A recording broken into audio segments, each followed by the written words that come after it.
Hi friends, எல்லாம் எப்படி இருக்கீங்க? இன்றைக்கி நம்ம சூப்பரான ஒரு மிளகு குழம்பு தான் பார்க்க போகிறோம். ஸோ இது பார்த்திங்கன்னா ஒரு மருந்து குழம்புன்னு சொல்லுவாங்க. ஸோ நம்மளுக்கு வந்துட்டு இருமல், சளி இந்த மாதிரி இருக்குது அப்படின்னா இதை நம்ம வச்சு சாப்பிட்டோன்னா வச்சுக்கோங்களேன், நம்மளுக்கு வந்து சூப்பராக க்யூர் ஆகிடும். ஸோ வாங்க எப்படி பண்ணுறதுன்னு பார்த்துடலாம். இப்போ ஒரு கடாயில் பார்த்திங்கன்னா 1 டேபிள் ஸ்பூன் கிட்டே நான் வந்து கொத்தமல்லி எடுத்து வறுத்துட்ருக்கேன். ஸோ நல்லா அதை வறுத்துக்கோங்க. ஸோ கொஞ்சம் ஹாஃபாக வறுத்து வந்ததுக்கப்புறம் அதில் வந்து ஒரு காஷ்மீரி மிளகாய் ஒரு 5 போட்டுக்கோங்க. அப்புறம் நார்மல் மிளகாய் ஒரு 7 போட்டுக்கோங்க. ஸோ காஷ்மீர் மிளகாய் எதுக்கு போடுறோன்னா, நம்ம வந்துட்டு கொஞ்சம் கலர் வந்து நல்லாயிருக்கும், நல்லா ரெட்டாக வரும், அதுக்கு தான் நம்ம போடுறோம். ஸோ மற்றபடி பார்த்திங்கன்னா அதில் காரம் கம்மியாக இருக்கிறனால நான் வந்துட்டு நார்மல் மிளகாவும் சேர்த்துக்கிட்டேன்.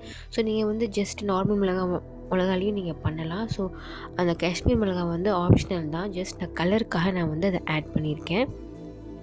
ஸோ இதே மாதிரி நல்லா வறுத்துக்கோங்க. இப்போ கொஞ்சம் வறுபட்ட உடனே இதில் வந்து ஒரு 2 ட்ராப்பு, 1 ட்ராப் 3 ட்ராப் கிட்ட வந்து எண்ணெய் ஊற்றிக்கோங்க. ரொம்ப லைட்டான எண்ணெய். ஸோ இது நீங்கள் வந்து ட்ரை ரோஸ்ட்டாகவும் பண்ணலாம். ஜஸ்ட் நான் வந்துட்டு எண்ணெய் வந்து உங்களுக்கு ஆப்ஷனல் தான், நான் வந்து லைட்டாக போட்டுக்கிறேன். ஸோ நீங்கள் வெறுமா ட்ரை ரோஸ்ட் பண்ணாலும் நீங்கள் பண்ணிக்கலாம், அது உங்கள் விருப்பம் தான். ஸோ இந்த மாதிரி கொஞ்சமாக எண்ணெய் போட்டுட்டு நீங்கள் வந்து நல்லா வந்து வறுத்து எடுத்துக்கோங்க. ஸோ மிளகாய் வந்து ரொம்ப கருக விடாமல் நீங்கள் வந்துட்டு மீடியமில் வச்சு நல்லா வந்து வறுத்து எடுத்துக்கோங்க. ஸோ அதை வறுத்துட்டு ஒரு பக்கம் வச்சதுக்கப்புறம் இப்போ பார்த்திங்கன்னா கடலைப்பருப்பு ஒரு 3 ஸ்பூன் கிட்ட நான் போடுறேன். ஸோ அதையும் இது மாதிரி நல்லா நீங்கள் வறுத்துக்கோங்க. ஸோ ஆல்ரெடி இதான் சொன்ன மாதிரி நீங்கள் எண்ணெய் போட்டு வறுத்துக்கலாம். இப்போ நான் ஆல்ரெடி வறுத்தேன் இல்லையா, ஸோ அதே பேனில் தான் வறுக்கிறேன். ஸோ அதிலே கொஞ்சம் ஆயில் இருக்குது. ஸோ வேணும்னா இன்னும் கூட நீங்கள் போட்டு நீங்கள் வறுத்துக்கலாம். ஸோ எண்ணெய் எனக்கு வேணாம், நான் ட்ரையாகவே பண்ணிக்கிறேன் அப்படின்னா நீங்கள் ட்ரையாகவும் வறுத்துக்கலாம். ஸோ அது வந்து உங்கள் விருப்பம் தான். ஸோ இப்போ பாருங்கள் நல்லாவே வறுத்துட்டே இருக்கேன். ஸோ இதில் வந்து ஒரு அரை ஸ்பூன் கிட்டே நான் வந்து வெந்தயம் சேர்க்குறேன். ஸோ வெந்தயம் வந்து அதிகமாக போடாதீங்க, ஏன்னா வந்துட்டு கசப்பு அது அதிகமாக இருக்கும். அதனால் வந்து நான் இது குழம்புக்கு எவ்வளோ தேவையோ அதை மட்டும் நான் போடுறேன். இது பார்த்திங்கன்னா ஒரு 4 பேர்த்துக்கு ஆன குழம்பு தான் நான் பண்ணிகிட்ருக்கேன். ஸோ இதோட நீங்கள் அதிகமாக பண்ணணும் அப்படின்னு நினச்சிங்கன்னா அப்படியே வந்து டபுள் ஆக்கிக்கோங்க. ஸோ இப்போ வந்து நான் சீரகம் ஒரு 2 ஸ்பூன் ஆட் பண்ணுறேன். ஸோ நல்லா இதே மாதிரி நல்லா வறுத்து எடுத்துக்கோங்க. சரி, ஏன் வந்து நான் ஒன்றா போடுறேன் அப்படின்னு பார்த்தீங்கன்னா, ஒவ்வொன்றுத்துக்கும் ஒவ்வொரு டைம் எடுக்கும். ஸோ அதனால் வந்துட்டு கொஞ்சம் கடலைப்பருப்பு வந்து கொஞ்சம் டைம் அதிகமாக இருக்கும். ஸோ அதனால் ஸ்டார்டிங்லேயே போட்டுட்டேன். ஸோ அந்த மாதிரி நான் பார்த்து போடுறேன். நீங்கள் தனித்தனியாகவும் நீங்கள் வறுத்து எடுத்துக்கலாம். ஸோ அது உங்கள் விருப்பம் தான். ஸோ இந்த மாதிரி நல்லா வந்து வறுத்து எடுத்துக்கோங்க.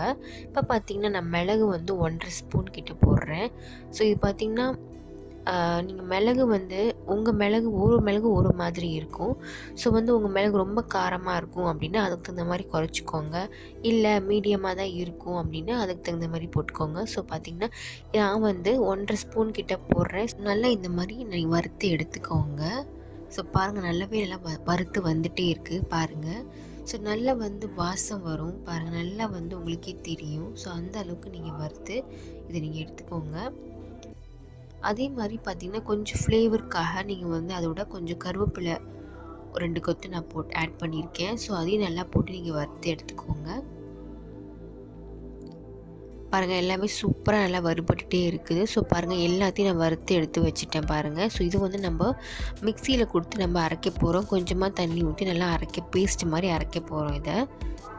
ஸோ இதுதாங்க நம்மளுக்கு குழம்புக்கான வேண்டிய மெயினான ஒரு பொருள். ஸோ இதில் தான் நம்ம குழம்பே பண்ண போகிறோம். இதில் வந்து எந்த விதமான காய்கறியும் எதுவுமே நான் ஆட் பண்ண போகிறது கிடையாது. இதுதான் நம்மளுக்கு குழம்பே. ஸோ இதுதாங்க ஒரு மருந்து குழம்புன்னு சொல்லுவாங்க. பாருங்கள் வந்து எவ்வளோ பேஸ்ட் மாதிரி நான் நல்லா வந்து அரைச்சி எடுத்துக்கிட்டேன். ஸோ இந்த மாதிரி நீங்கள் வந்து பேஸ்ட் மாதிரி அரைச்சி எடுத்துக்கோங்க. அதுக்கப்புறம் நம்ம வந்து தண்ணி ஊற்றி நம்ம வேணுங்கிற அளவுக்கு அரைச்சிக்கலாம். இப்போ நம்ம குழம்பு எப்படி பண்ணுறதுன்னு பார்த்தோம்னா, இப்போ நான் சட்டியில் வந்து மண் சட்டி எடுத்திருக்கேன். அதில் வந்து பார்த்திங்கன்னா 1.5 டேபிள் ஸ்பூன் கிட்ட நான் நல்லெண்ணெய் ஊற்றிருக்கேன். நல்லெண்ணெய் பண்ணினா ரொம்ப டேஸ்ட்டாக இருக்கும். ஸோ அந்த மாதிரி நீங்கள் நல்லெண்ணெய் பண்ண ட்ரை பண்ணுங்கள். ஸோ அதோட கடுகு ஜீரகம் 1/2 ஸ்பூன் போடுறேன். ஸோ நல்லா வந்து அது நல்லா வெடிக்கட்டும். பாருங்கள் நல்லா வந்து வெடிச்சிட்டோம்.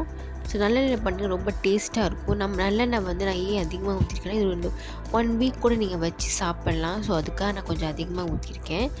அப்புறம் 2 கட்டிக்கிட்ட நான் பூண்டு ஆட் பண்ணியிருக்கேன். ஸோ நல்லா வந்து வதக்கி எடுத்துக்கோங்க. இந்த மாதிரி நல்லா வதக்கி எடுத்துக்கோங்க. ஸோ பூண்டும் பார்த்திங்கன்னா உடம்புக்கு ரொம்பவே நல்லது. இந்த மாதிரி நல்லா வதக்கி எடுத்துக்கோங்க. ஸோ இதோடு நான் பார்த்திங்கன்னா சின்ன வெங்காயம் ஆட் பண்ண போகிறேன். சின்ன வெங்காயம் பெரிய வெங்காயத்தோட சின்ன வெங்காயம் ரொம்பவே நல்லது. ஸோ இந்த மாதிரி நீங்கள் மருந்து குழம்பு இது மாதிரி பண்ணுறீங்க அப்படின்னா நீங்கள் சின்ன வெங்காயம் ஆட் பண்ணுறது ரொம்பவே நல்லது. ஸோ வந்து பூண்டு நல்லா வதங்கிக்கிட்டே இருக்குது. நல்லா வதங்கினதுக்கப்புறம் நம்ம சின்ன வெங்காயம் ஆட் பண்ணிடலாம். வெங்காயம் வந்து ஒரு 150 கிராம் நான் ஆட் பண்ணுறேன். ஸோ சின்ன வெங்காயம் பார்த்து ரொம்ப டேஸ்ட் கொடுக்கும் அண்ட் உடம்புக்குமே ரொம்ப நல்லது. ஸோ இந்த மாதிரி குழம்புக்கு பார்த்திங்கன்னா சின்ன வெங்காயம் நீங்கள் போடுறது ரொம்பவே நல்லது. ஸோ சின்ன வெங்காயம் போட்டு இந்த மாதிரி நல்லா வதக்கி எடுத்துக்கோங்க. ஸோ நல்லா வந்து நல்லெண்ணெயில் அந்த பூண்டு வெங்காயம் எல்லாத்தையும் நல்லா வதக்கி எடுத்துக்கோங்க. நல்லா கண்ணாடி மாதிரி வதக்கி எடுக்கணும். ஸோ பாருங்கள் நல்லாவே வதங்கிட்டு இருக்கு. உங்களுக்கு தெரியுதா? உங்களுக்கு பார்த்தாலே தெரியும். உங்களுக்கு நல்லா கண்ணாடி மாதிரி வதங்கி வந்துகிட்டே இருக்குது. ஸோ இந்த மாதிரி தாங்க நாங்கள் வதக்கி எடுக்கணும். இந்த மாதிரி குழம்பு வாரத்தில் ஒரு 2 நாள் நீங்கள் வச்சு சாப்பிட்னா ரொம்பவே நல்லது உடம்புக்கு. அண்ட் இது வந்து நம்ம ஃப்ரிட்ஜில் ஸ்டோர் பண்ணி கூட சாப்பிட்டுக்கலாம். அடிக்கடி பண்ண முடியல அப்படின்னா ஃப்ரிட்ஜில் கூட நீங்கள் ஸ்டோர் பண்ணி வச்சு சாப்பிட்டுக்கலாம்.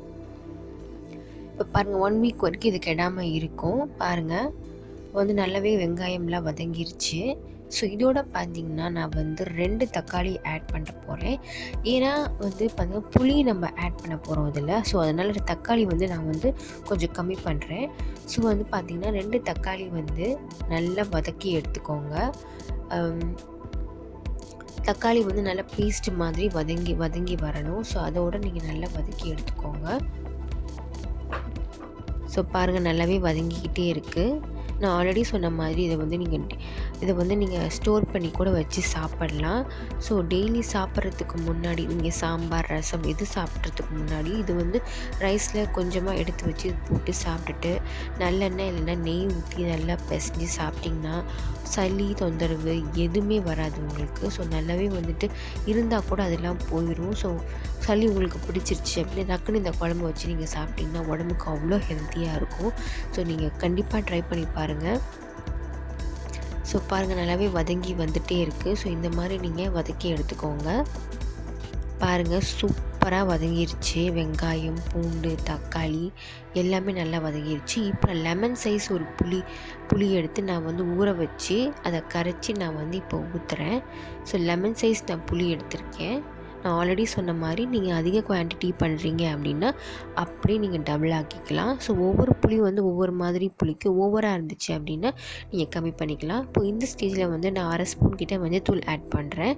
ஸோ நல்லா வந்து மிக்ஸ் பண்ணுங்கள். ஸோ இது நல்லா வந்து ஒரு கொஞ்ச நேரம் கொதிக்கட்டும். கொதிச்சதுக்கப்புறம் நம்ம வந்து அரைச்சி வச்சுருந்தோம் இல்லையா கடலைப்பருப்பு சீரகம் மிளகு வரமிளகா கடலைப்பருப்பு. ஸோ இது எல்லாத்தையும் நம்ம அரைச்சி ஒரு விழுதாக நம்ம வச்சுருந்தோம் இல்லையா, அது லைட்டாக தண்ணி ஊற்றி கரைச்சிட்டு நம்ம வந்து இதில் ஆட் பண்ண போகிறோம். பாருங்கள் நல்லாவே கொதிச்சுட்டே இருக்குது. ஸோ இந்த ஸ்டேஜில் தான் நம்ம வந்து அந்த அரைச்சி வச்ச விழுது இருக்குது பார்த்தீங்களா, அதை நம்ம வந்து ஆட் பண்ணிக்கலாம்.